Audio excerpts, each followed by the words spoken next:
Hello, my name is Liz Ashley and welcome to my channel. So, before we get into everything, if you could like and subscribe and turn on post notifications, comment, all the things, it really helps. I've been changing my schedule and everything with my lives, so I feel like the algorithm hates me right now. So if you could like and subscribe and all the things, that would be amazing. Donald Trump is sending the National Guard into Washington D.C., so we're going to talk about that because that's the biggest story, which is really scary. We're going to talk about Washington, D.C. and what's going on in Washington, D.C. I do think there were protests earlier. So earlier this morning, Trump had a press conference and he was basically saying that he's going to send National Guard into Washington, D.C. and he's going to take over Washington, D.C. His tweet on this, his truth or whatever, is disgusting. It is insanely racist. Everything he has been saying has been insanely racist. So he says Washington, D.C. will be liberated today. Crime, savagery, filth, and scum will disappear. I will make our capital great again. The days of ruthlessly killing or hurting innocent people are over. I quickly fixed the border. 0 illegals in the last 3 months. DC is next. Thank you for your attention to this matter, President DJT. I hate when he says thank you for your attention to this matter. It's so ridiculous. It's so ridiculous. Anyway, so he's doing this because this Doge staffer named Big Balls supposedly got assaulted or whatever. I don't know what to believe. There's a lot of conspiracy theories of thinking this is not real and it happened so he could bring into the he could bring the National Guard, because the story changed a lot over the last few days. At first it was, there was someone trying to steal a car from this lady, and he stopped it. But then it turned into that was actually his girlfriend, and they were teenagers that were jumping him or something. I don't really care all that much about Big Balls.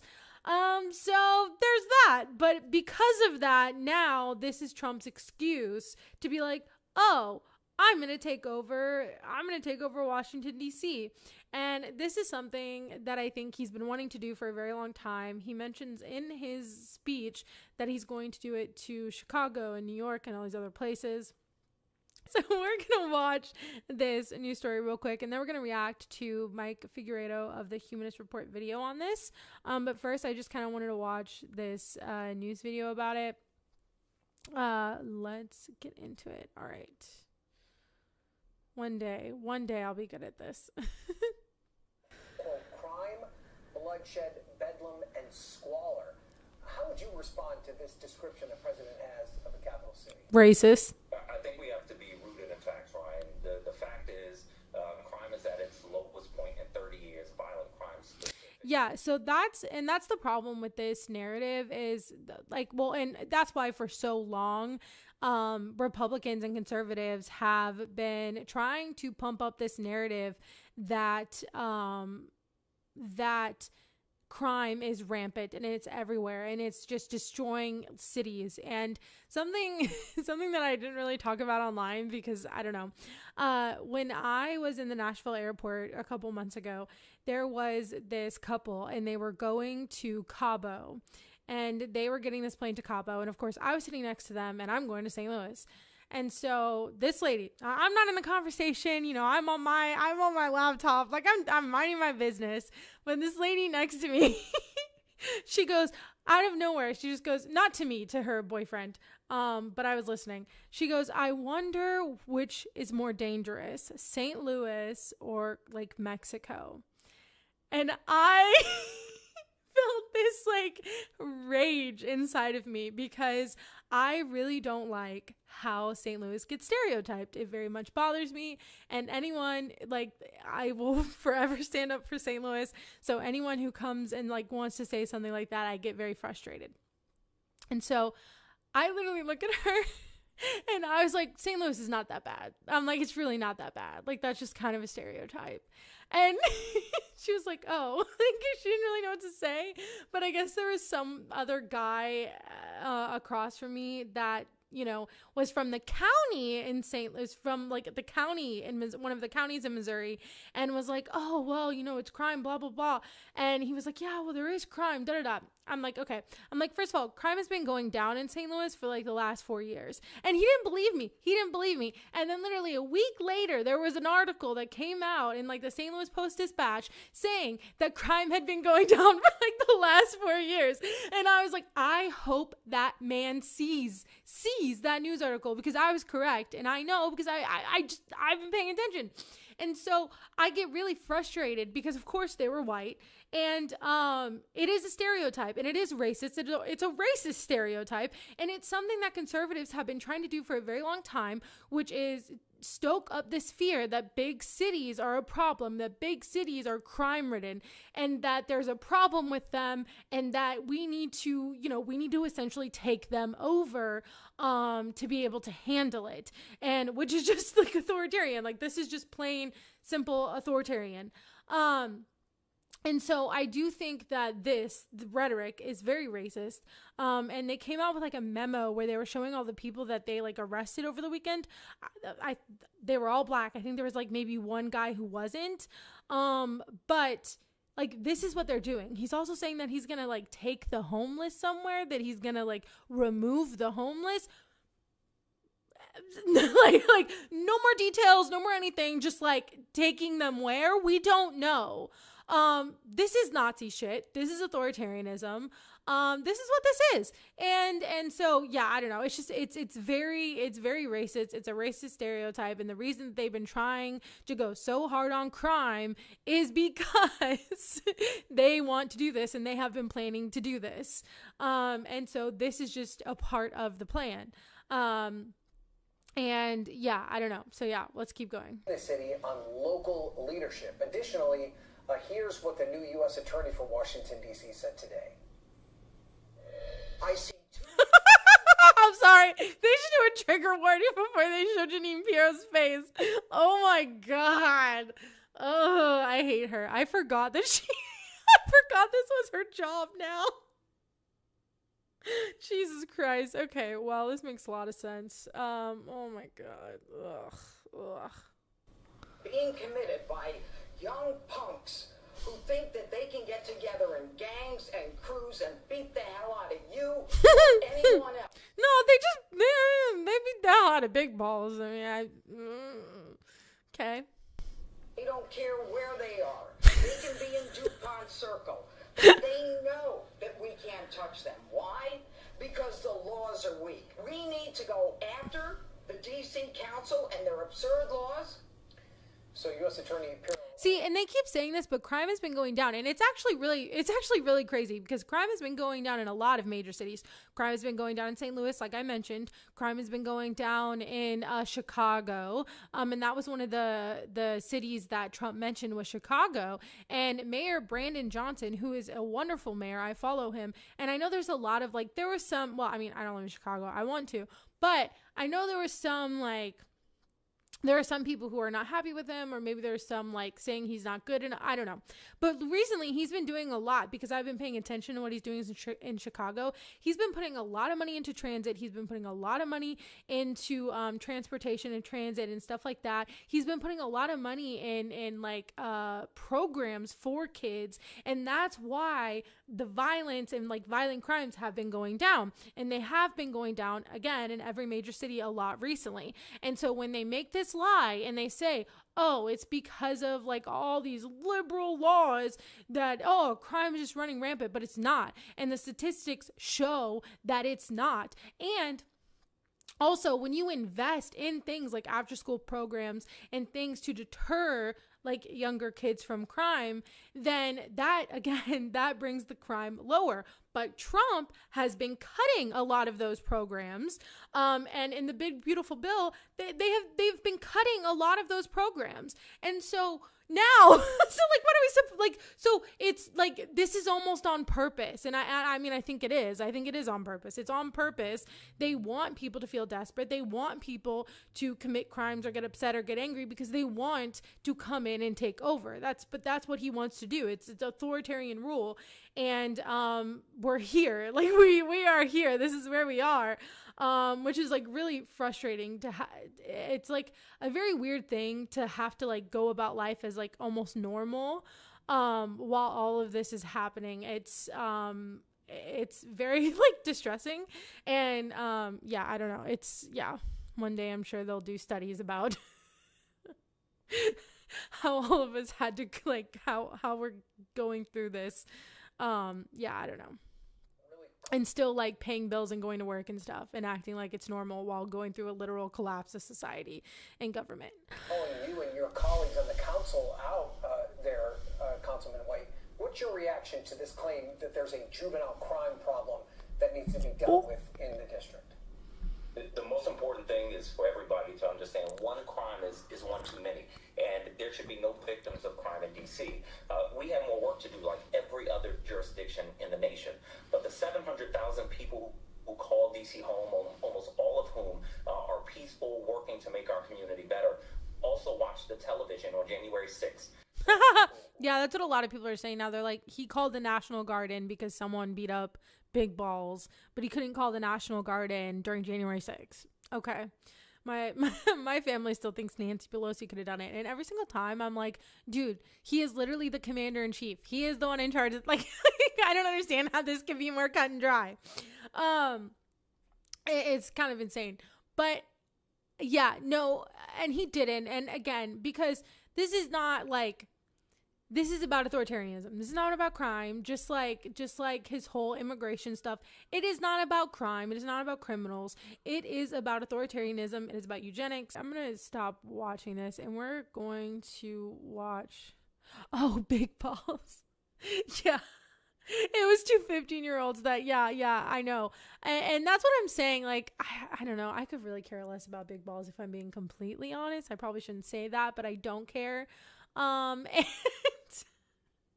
I think this is just a way for them to enact their authoritarian dreams and regime, and that's what they want, and this is what they're doing. So it sucks and I hate it. I'm announcing a historic action to rescue our nation's capital from crime, bloodshed, bedlam, and squalor, and worse. This is so Liberation Day stupid. in DC, and He calls everything Liberation Day. This is Liberation Day. Dude, shut up. going to take our capital back. We're taking it back. Under the authorities vested in me as the President of the United States, I'm officially invoking Section 740 of the District of Columbia Home Rule Act. You know what that is? And placing the D.C. Metropolitan Police Department under direct federal control, and you'll be meeting the people that will be directly involved with that. And we have other cities that are very bad. New York has a problem. And then you have, of course, Baltimore and Oakland. We don't even mention that anymore. They're so far gone. We're not going to let it happen. We're not going to lose our cities over this. And this will go further. We're starting very strongly with D.C., and we're going to clean it up real quick, very quickly, as they say. See, that's what bothers me is when he says real quick and he says they're going to clean it up, and he is talking about unhoused people. And so it's like, okay, I just like, that is very terrifying to me because I don't know what that means. And he doesn't give a whole hell of a lot of detail on what cleaning up the city means. He doesn't give a whole hell of a lot of detail what he means when he's getting people off of the streets. Like, it is just so vague. And with, they're taking, yeah, exactly, Alcatraz. Yeah, they're taking people to, like, Alligator Alcatraz. They're trying to get, they're taking people to El Salvador. Like, I want to know what they're doing. Like, I want to know what this means. And it's so vague. He's just like, we're just going to clean up the streets. And I'm like, this is literally Nazi talking points. This is Nazi shit. This is authoritarianism. This is what this is. And so I just feel like I'm constantly screaming into a void. And when I talk to people like who either like aren't paying attention or who are conservative, I just get so frustrated because I'm like, they live in a whole nother reality where all of this is like not a big deal. not a big deal. And I don't understand. How do you live day to day and think, oh, well, not a big deal. Not a big deal. Like, God, I don't know, man. I don't know. It just bothers me. But because I was talking to my dad the other night, and he's like, yeah, well, if Zoran wins, Trump's gonna do something. So he's not the mayor anymore. He's going to take over New York. And I'm like, do you not hear how that sounds? Like, do you not hear what that sounds like? Do you not care that is authoritarian? Like, do you not realize? No, he's like, no, I care. And I'm like, okay. Don't you think that's an insane thing to say as a president? Ugh.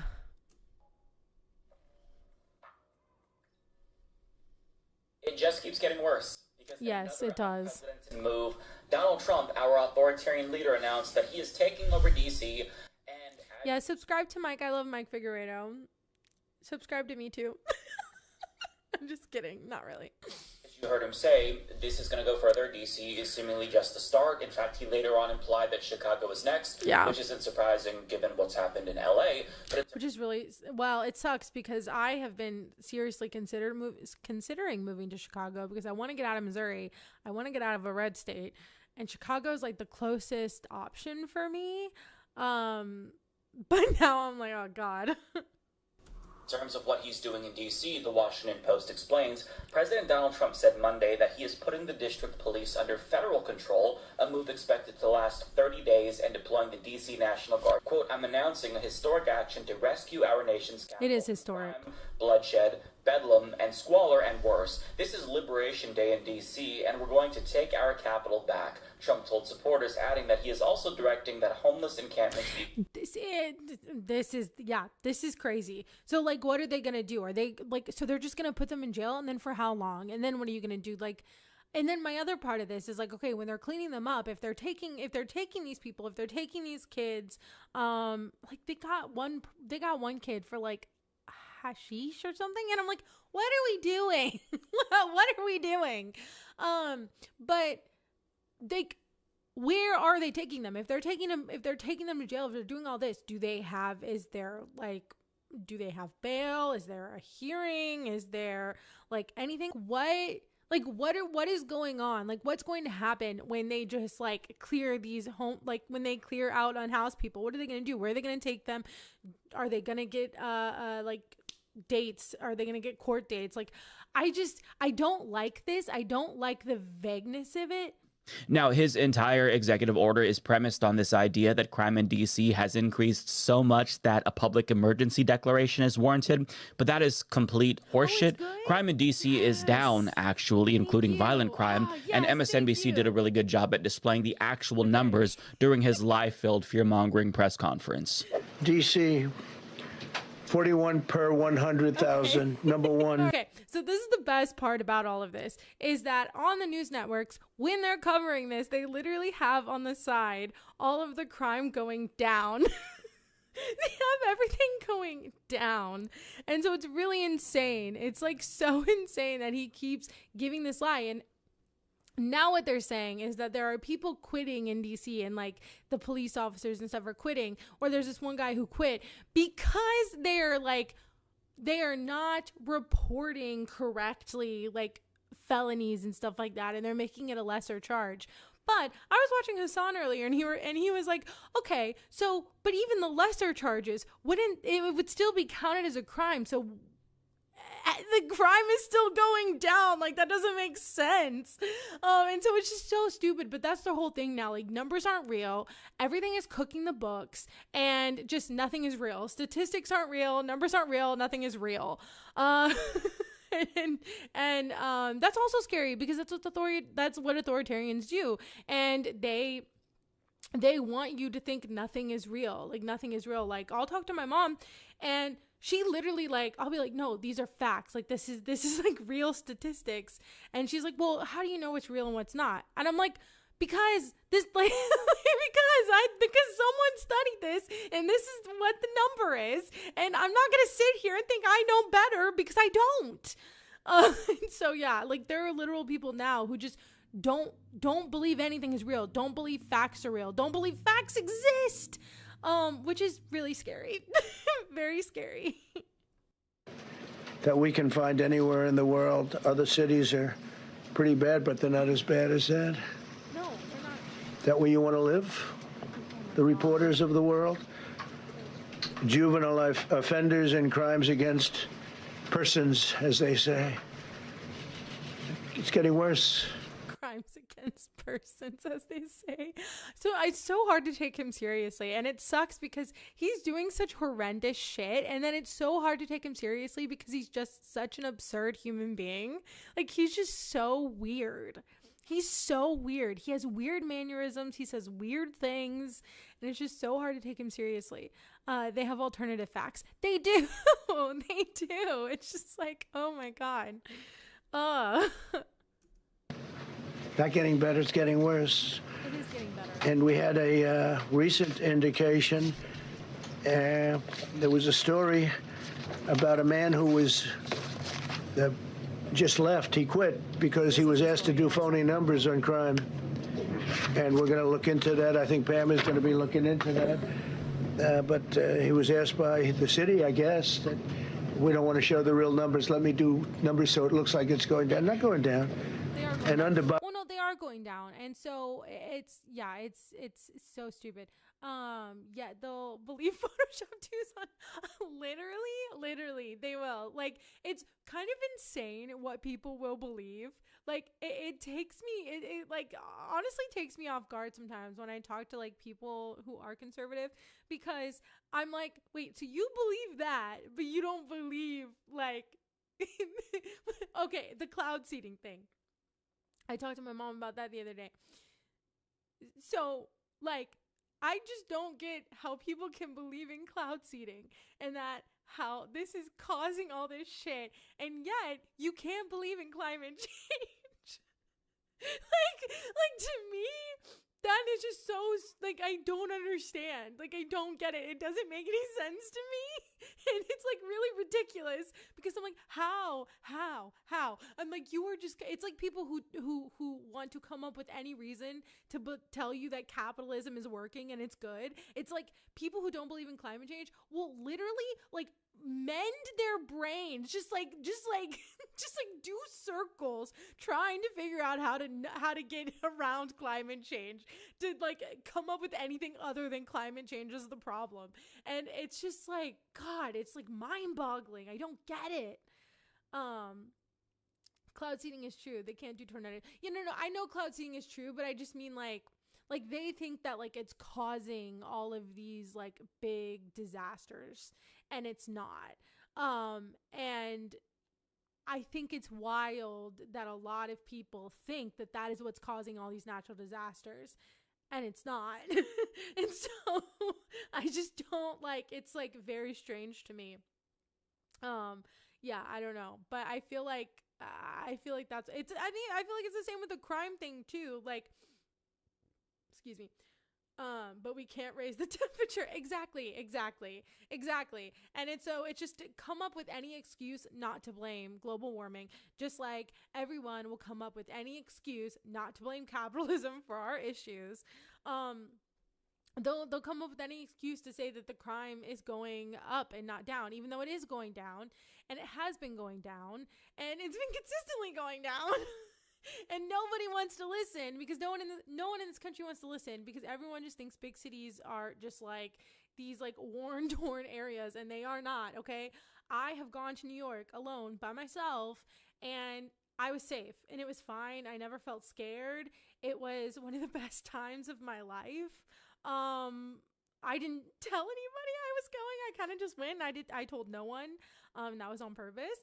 And I just wanted to go by myself and do my own thing. And yeah, it was insane. And when I ended up telling people afterwards, because I had to tell work and stuff. When I ended up telling people afterwards, they were like, "Oh my God, you went where by yourself?" And I'm like, "Yeah, like I don't see anything wrong with that, you know." But people were like surprised because they think it's like such a scary place and you can't be alone, and like it's not. It's really not. But I guess it's because I live in St. Louis and I've been all around St. Louis, and so I guess I don't know. It just doesn't, like, when people say this city is super scary. I just don't off the bat believe it. Yeah. Biden, it was a disaster, and nobody did anything about it. We're going to do things about it like you wouldn't believe. He's full of shit and he knows it. And at this point, I feel like whenever the president says something, you have to automatically assume that he's lying, because statistically speaking, he will most likely be lying. If his mouth is open, there's at least a 50% chance that he's lying, even about the most dumb, mundane, unnecessary bullshit. He just cannot stop lying. And it's ironic that he talked about fake numbers after he just fired the head of the Bureau of Labor Statistics because they published real numbers that made him look bad.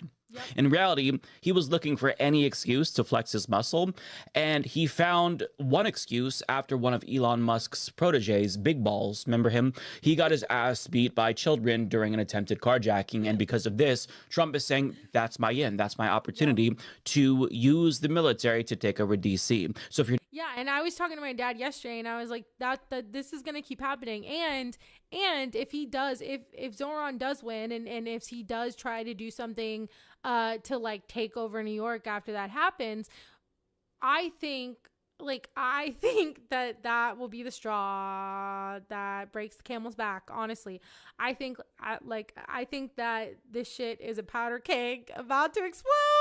I honestly think that we are one really big incident away from shit really hitting the fan. Because the more uprising there is, even with everyone on everyone's side, because, I've seen those recent town halls where people are like yelling at their conservative reps and stuff. It doesn't matter what side you're on. If people are starting to push back, and if people are starting to, push back and get and wake up to what's happening and start resisting, I think the more authoritarian they are going to get. And unfortunately, I think that's what they want. I don't think people should stop resisting. I think resisting is our only way to get out of this at this point. But I do think that the more this starts happening, the more resistance there's going to be. And so I'm just worried because I'm like, I just think we're like, every day I feel like we're just like one big event away from shit like really hitting the fan in a big way. So I don't know if that's helpful. It doesn't make me feel any better, but I'm just like really worried about what they're going to try to do before the midterms, because I definitely don't think that they're going to take a loss. And so I definitely think things are going to keep ratcheting up until then. If you're not familiar with that story, NBC News explains, Edward Korstein, also known by his online name Big Balls, and a woman characterized in a police report as his significant... We live in such an unserious country. I don't even know if this is real, but I was looking on Threads today, and this has to be a fake story. It has to be a fake story. That, like, the Hawktua girl is gonna be a part of, like, is working with like Caroline Levitt. It has to be a fake story. But see, I can't decipher if it's real or fake because we live in such a stupid country. We live in such an unserious country that this shit is really like, I don't know. Is the Hawktua girl working with Caroline Levitt? Who knows? I mean, shit. Could be. I'm worried that when one of those ICE really gets hurt. Oh, yes. If ICE, and like a lot of people have been saying that because, there are so many guns in America. It's actually kind of wild that ICE, it hasn't like gotten to that point with ICE yet.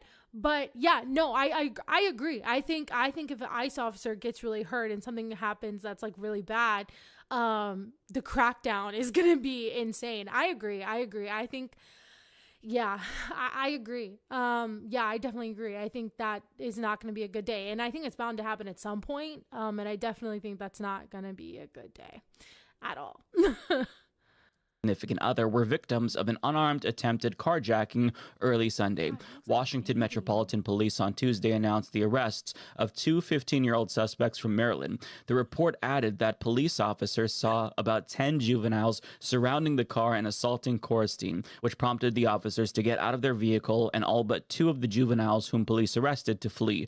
Police said that in an interview, Corstein said he pushed the woman identified as his significant other into the car and turned to deal with the suspects, who in turn assaulted. Okay, I love the Office reference. Okay. I was like, we talked about this. All right, let's okay, so that'll be that. Watch the rest of his video. I love Mike Figueredo. He's the best. He's awesome. I love leftist mafia. But yeah, I just wanted to talk about that because so glad. Whoa, look. I know the Office reference is amazing. But yeah, so I just wanted to talk about this because I do think it's really important, and I do think it's kind of a pattern for what's to come. Shout out to my members. Thank you to all my members.